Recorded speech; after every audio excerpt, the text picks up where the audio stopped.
Esto es Noti Económicas. Hola, ¿qué tal? Muy buen día. Este es el noticiero matutino Noti Económicas, transmitido desde la ciudad de Bogotá. Los saluda Rinet González. Buen día. Hoy es sábado 17 de julio del 2021.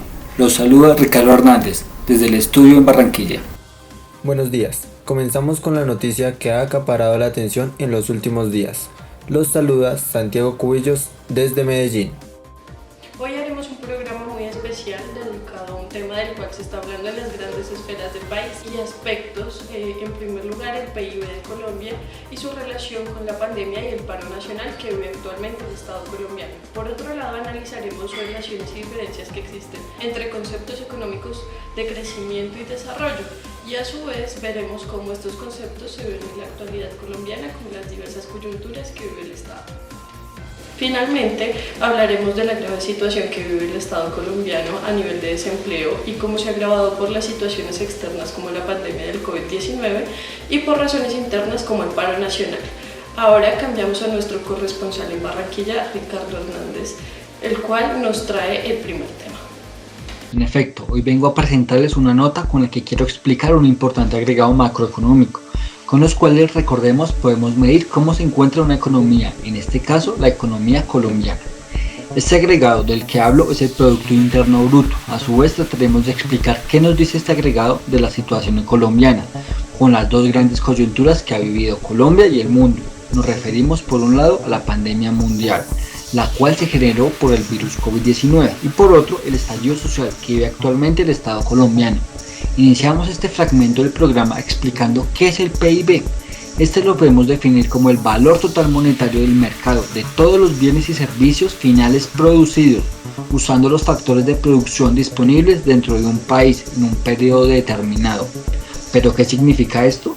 Para poder entender mejor esta definición tendremos que descomponer esta misma y analizaremos cada una de sus partes. Iniciamos explicando el por qué se nos hace la aclaración de que es el valor monetario. Esto se da porque se toman dos sectores de la producción que van desde el sector agrícola pasando por el hotelero, inmobiliario, entre otros. Entonces, como estos sectores tienen diferentes unidades de medida, es necesario unificarlas en una sola, y para poder unificarlas, la única solución es que todas estas producciones se conviertan a una única unidad de medida del tipo monetario y se unifiquen en el PIB. Lo anterior nos crea una pregunta: ¿cómo se pueden convertir las diferentes unidades de medida a una única unidad? Esto se puede hacer multiplicando los precios del mercado por las cantidades o las unidades producidas, y el resultado es el valor monetario. El siguiente componente de la definición del PIB es la producción corriente de bienes finales y servicios. ¿Por qué hace esta distinción entre bienes finales? Esto se da porque se nos cuenta la suma de bienes utilizados para producir un producto. Solo se suma la producción de bienes finales terminados. El DANE va a la última cadena de agregación de valor, con el objetivo de no duplicar el proceso de cuantificación. Continuamos con el siguiente componente de la definición. ¿Por qué se hace la distinción dentro de un país? Porque se nos quiere marcar la diferencia entre lo que es Producto Interno Bruto y Producto Nacional Bruto. Cuando se mide el PIB es todo lo que se produce dentro del país, mientras que cuando se habla del Producto Nacional Bruto se habla de todo lo que se produce tanto dentro del país como fuera del país. Podemos explicar esto con las multinacionales que trabajan fuera del país. Con esto ya se va viendo de dónde sale el PIB, de sumar todos los factores productivos, llevarlos a una única unidad monetaria, hacer un corte en el tiempo, sumar los bienes finales, es decir, no por sus partes, sino como un producto final.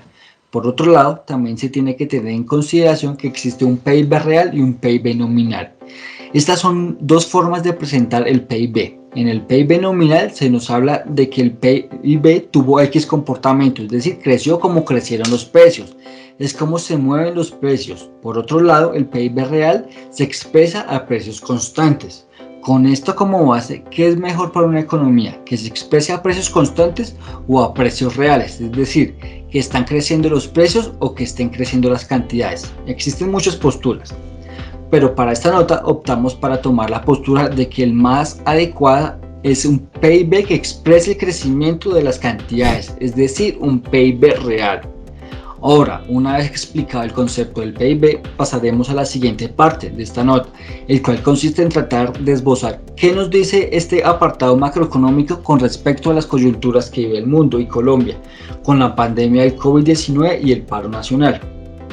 Iniciamos con las consecuencias. Las restricciones y los confinamientos adoptados para contener el avance del COVID-19 durante el 2020, sumado a los paros en el país, han pasado a la economía nacional una de las cuentas de cobro más altas de toda su historia.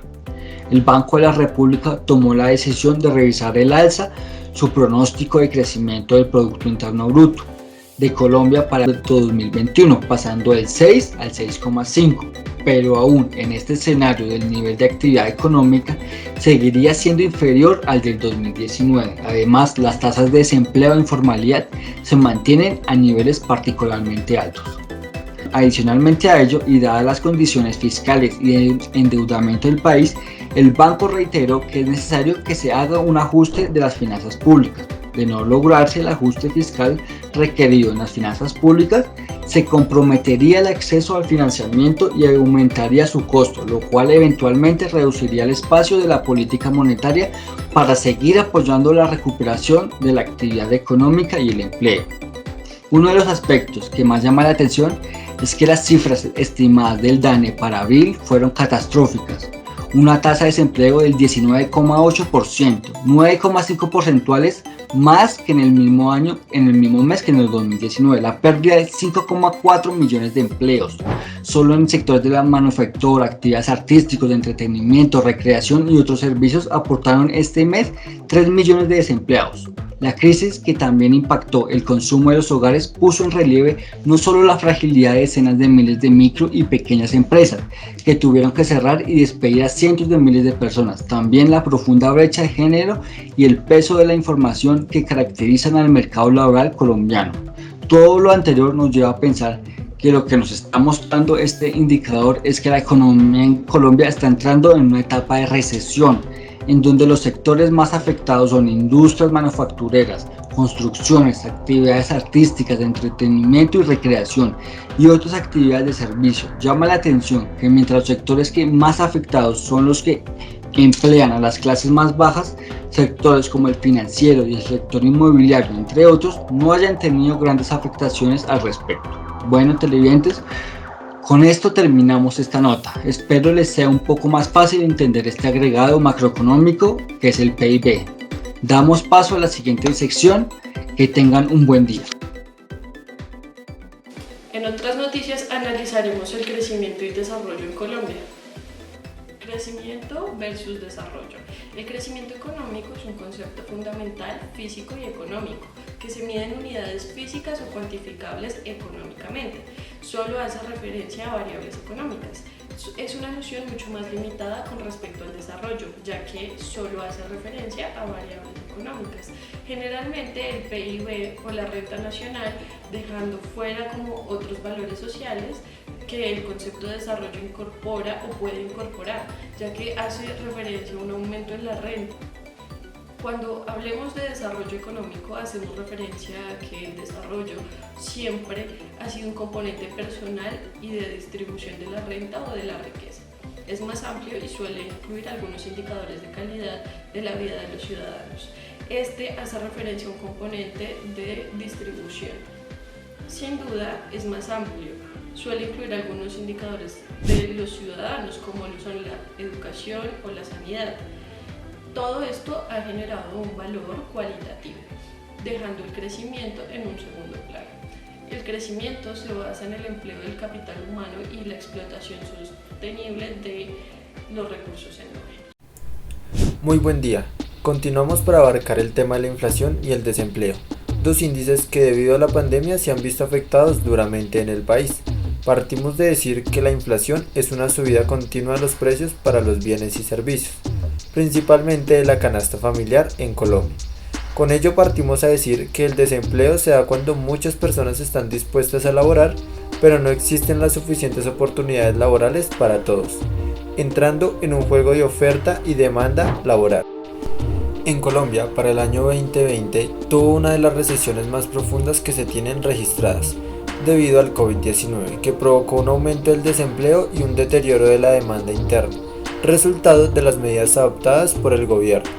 En estos momentos, hasta lo corrido del año, se está presentando la inflación más baja registrada con un 1.99% anual, pero comparada al mes de julio del año anterior, que fue del 1.67%, no ha aumentado en el mismo periodo. Con esto podemos decir que se está dando ya para el año 2021 una reactivación económica, la cual permitirá que la oferta de empleo aumente y asimismo se tengan más recursos económicos para mitigar la inflación y se dé una mejoría de la economía colombiana. Cabe mencionar que la informalidad es un problema estructural que se da como consecuencia de la falta de equilibrio entre oferta y demanda laboral. A raíz de la pandemia, esto se ha venido agravado a tal punto que los trabajadores informales llegan a ser un poco menos de la mitad que las personas ocupadas, con un 46.7%. Según los estudios, el desempleo genera un impacto a nivel de salud en las personas, que pueden padecer de estrés, depresión y desequilibrio emocional, entre muchos otros. Casos que se ven evidenciados en los estratos bajos, ya que no cuentan con los recursos necesarios para solventar sus necesidades básicas, y esto se ve reforzado a la inflación que puede presentarse en el alza de los productos de una canasta básica familiar. Para todo esto, el gobierno nacional ha optado por diferentes medidas que ayuden a mitigar todo ello que la pandemia ha afectado a nivel económico y social.